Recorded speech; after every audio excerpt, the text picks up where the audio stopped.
Metacrime. What are metacrimes and how can we stop them?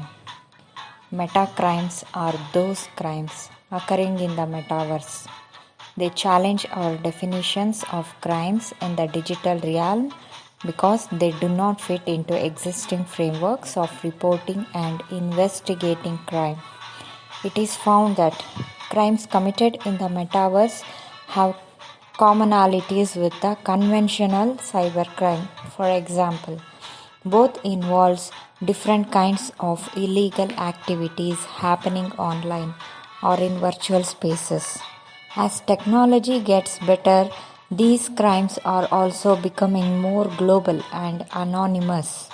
This makes it near impossible to catch the perpetrators. Metacrimes are those crimes occurring in the metaverse. They challenge our definitions of crimes in the digital realm because they do not fit into existing frameworks of reporting and investigating crime. The Apple Vision Pro is the newest tool for Australians to access three-dimensional immersive online environments, also known as the metaverse, released in Australia earlier this month. It allows users to take a virtual walk in the savanna from their living room, watch sports matches in an immersive environment, or even buy a house after completing a virtual inspection. But these now online environments also have the potential to enable new crimes. Metacrimes are those crimes occurring in the metaverse. They challenge our definitions of crimes in the digital realm because they do not fit into existing frameworks of reporting and investigating crime. Our new study tackles this problem by shedding light on the key characteristics of metacrimes, and by understanding these crimes better, we will be better able to fight them. Metaverse, metacrime, and cybercrime.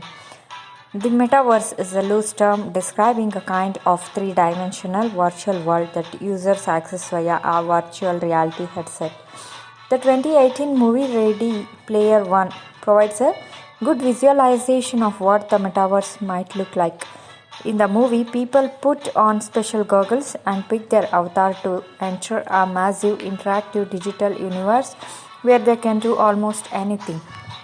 Our research found crimes committed in the metaverse have commonalities with conventional cybercrime. For example, both involve different kinds of illegal activities happening online or in virtual spaces. As technology gets better, these crimes are also becoming more global and anonymous. This makes it near impossible to catch the perpetrators. But we also found a number of metacrime features that do not overlap with conventional cybercrime. The unique features of metacrimes. One such feature is immersive virtual attacks, which are made to feel real through immersion and spatial presence. Immersion is created through a number of sensory techniques in the headset, including visual sound and haptic. This creates a feeling of spatial presence that allows the user to perceive and experience the virtual space as real. This means negative experiences such as sexual violence and harassment also feel real unless you are constantly recording your interactions in the metaverse via your headset. Crucial evidence of that unpleasant interaction would not be captured. Some companies have created user controls such as a safety bubble that can be activated around your avatar. However, we do not yet have sufficient research to know whether these are effective. Our study argues the impact of metacrimes will also be exacerbated for vulnerable populations, especially children, who occupy a large proportion of active metaverse users. Difficulties in verifying children's age online add extra concerns about grooming and minor abuse.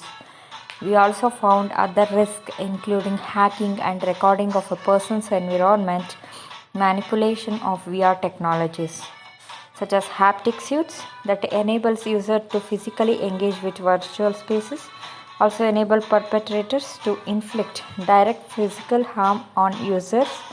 This can include inflicting visual vertigo, motion sickness, and neurologic symptoms. Major tech companies such as Apple, Meta, and software are investing heavily in the metaverse, developing both hardware and software to enhance their platforms. Research firm Gartner predicted by 2026, 25% of people will spend at least 1 hour each day in the metaverse for work, shopping, education, social media, and entertainment. This prediction may be not too far away from reality.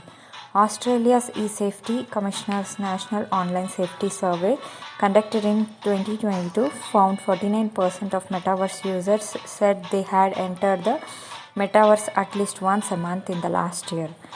It is therefore urgent that governments and tech companies develop metaverse specific legal and regulatory frameworks to safeguard immersive virtual environments. National and international legal frameworks will need to account for the new characteristics of metacrime we have identified. Law enforcement will need to upskill in metacrime reporting and investigations. In the past, companies have talked about using new technologies responsibly but have not taken responsibility when their platforms were used for crimes and harms. Instead, tech leaders deploy what researchers are now calling an artful apology. For example, I'm sorry you experienced this on our platform, but this does nothing tangible to tackle the problem. And metaverse companies should instill clear regulatory frameworks for their virtual environments to make them safe for everyone to inhabit. Risks are not hypothetical. In 2022, researchers from the Center for Countering Digital Hate conducted 11 hours and 30 minutes of recorded user interactions on Meta's Oculus headset in the popular VR chat. They found that users, including children, encounter abusive behavior approximately every 7 minutes. Bullying and sexual harassment was also rife, and minors were often manipulated into using racist slurs and promoting extremist ideas. In January 2024, police in the United Kingdom launched the first case of rape in the metaverse after a 16-year-old girl's avatar was attacked. Police reported the victim suffered psychological and emotional trauma similar to an attack in the physical world. The outcomes of the case are currently pending and are likely to set a legal precedent for the protection of minors in the metaverse. At the moment, metacrime presents new challenges in the defining, measuring, and pursuing avatars liability that conventional cybercrimes does not usually confront.